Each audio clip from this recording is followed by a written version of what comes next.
Hello, আসসালামু আলাইকুম। Hello guys, কেমন আছেন আপনারা?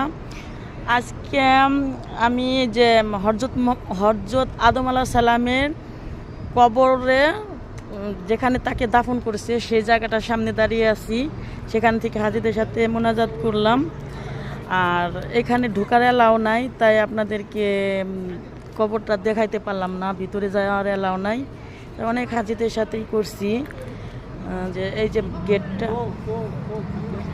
এই গেট এখান থেকে প্রবেশ করে, কিন্তু দুঃখের বিষয় ভিতরে ঢুকতে পারলাম না।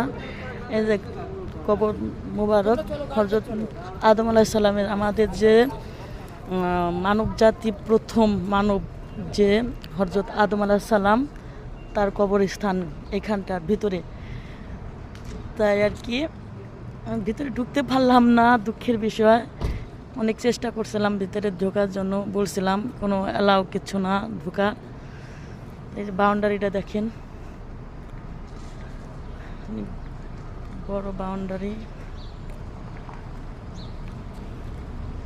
আলহামদুলিল্লাহ এখানে আসতে পারছি, আল্লাহ স্বপ্ন পূরণ করছে যে আমার যে মানব জাতি, আমি যে প্রথম মানবের সন্তান যে আদম আলাইহিস সালাম, তার কবরের সামনে আমরা আসতে পারছি।